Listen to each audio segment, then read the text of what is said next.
Have you ever decluttered your home only to find the mess coming immediately right back? It can feel a little bit like you're in a boat with a hole in it, bailing out water. All of that work, and yet you're still sinking. And if you feel like your decluttering journey has been halted or is stagnant, I can almost guarantee that it's being sabotaged by one of three leaks. And today I want to help you find and fix those leaks so that you can stay afloat on your decluttering journey for good. Let me show you exactly what I mean from a story from my own home. When we started homeschooling, I took our homeschool cabinet and perfectly organized it with matching bins and lids, and it looked beautiful. Everything was in a home, had a home, everything was in its place, and it stayed that way for maybe 2 weeks. Then it looked like this. With the kids' help, I would reset the space and it would return to looking like this again and again. And over time, I noticed how we were using the space and I realized that the system was the problem. The kids were having trouble getting the bins out and taking the lids off to put the paper in and then putting the lid back on and then stacking the bins.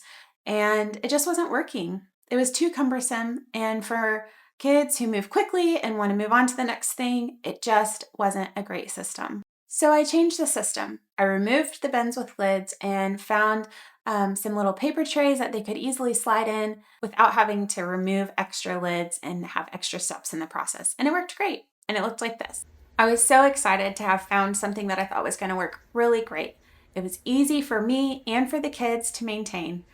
And it really worked until we had another breakdown point. I realized this. So here's the deep truth.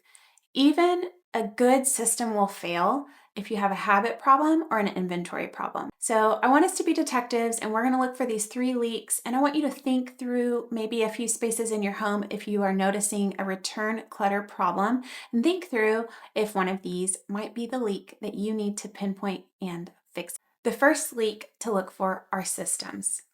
Oftentimes we make our homes way too complicated.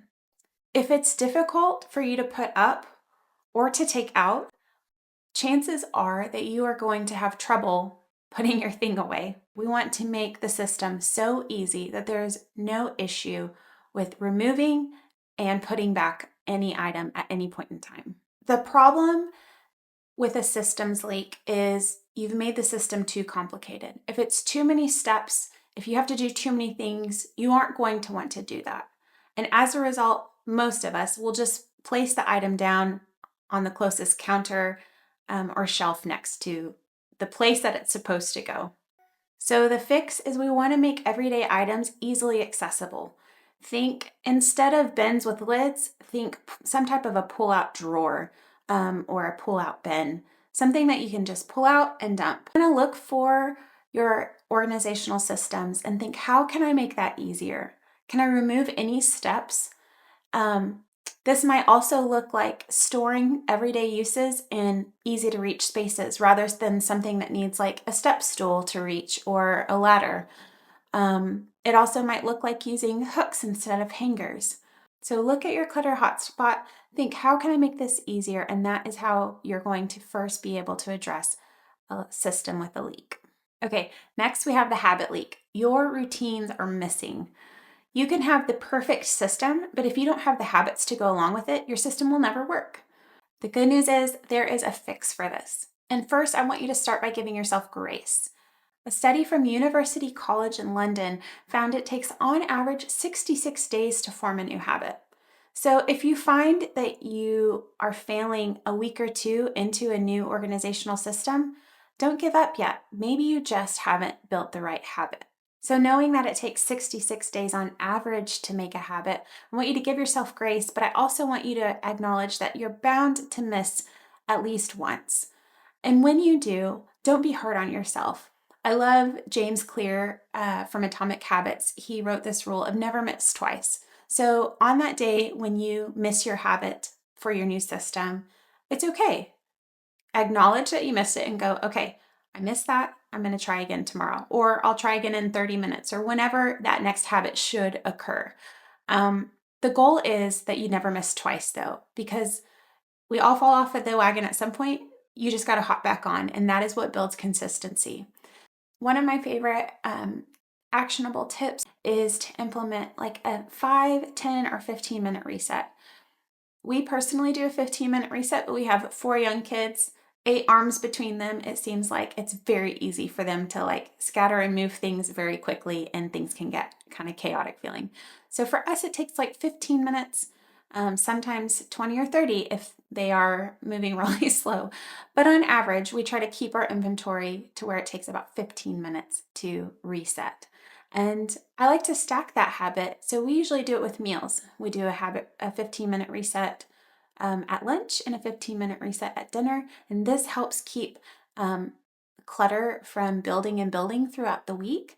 But if you're single and live alone, this might only take 5 minutes once a day if you're really good about putting things back in their home after you use them. The goal and the point is to have a consistent habit of doing a little reset throughout the day, so that you don't have a big buildup. It's so much easier to do 5 or 10 minutes, 15 minutes a day than to do like a 4-hour section at the end of the week. And a side note on this, we are not cleaning. This is not time for dusting or cleaning. We are simply putting items back in their home so that buildup of clutter isn't occurring. Lastly, you might find that you have an inventory leak. You might simply just have too much stuff or too much stuff coming in. So the problem with this leak is even if you have the world's best system, if you have too much inventory, the system will still fail. And this was the problem with my crowns, the markers that I showed in this last picture. There was simply too many of each item that the kids were having trouble putting them back in the right spot. And so as a result, they took the easier option, which was just to throw it in the bottom of the cabinet, which wasn't helpful to staying organized and tidy. The fix for this is to let the container be the bad guy. Let the shelf, the drawer, the bin, the cubby be the designated space. And if the items don't fit within that, then you've got to decide to let some go. But remember, it's got to be easy. Again, when I first set up this new system, all of the markers, crowns, and colored pencils did fit in. It just wasn't easy enough. It was a little too tight. You had to move some over to the side because some would fall. And so the key is you want to make it easy. And when it comes to it, my kids can't use all of these at once, right? Like they each have 2 hands and they only draw with their dominant hand, color with their dominant hand. So they maybe could have a couple sitting at the table next to them, but they're able to share and they're not able to use it all at once. So it's not going to be a detriment to them if I remove some of those. I mean, you can always take it out and set it to the side and do like a rotation, like a toy rotation. I could rotate the nice ones in, or alternate them and just do crayons out and then do colored pencils and then do markers and alternate as we go. So there's options, and you've got to find what works for you and for your family. Thanks so much for sticking with me to the end. And if your clutter keeps coming back, remember to be a detective. Look for your systems, your habits, and your inventories. See if you have a leak in one of those. And I promise if you fix that and plug it up, it will help you stay afloat. And a side note related to that, you might have to iterate a couple of times. You might have to try a couple of different systems. You might have to try to habit stack a couple different ways, but don't give up. There is success on the other side. If you continue to try to locate the problem and solve it, you will. I just know you will. Now, if you found this helpful, but maybe you are feeling a little overwhelmed when it comes to decluttering, make sure to click on this video here. I talk about decluttering when you are struggling with perfectionism and your inner critic, and I think it's a great foundation for the next part of your decluttering journey. And if you are ready to keep decluttering with intention, please hit that subscribe button and that bell so you can be notified of upcoming videos. I'm so thankful that you're here and appreciate you taking your time. As always, I'm grateful and rooting for you.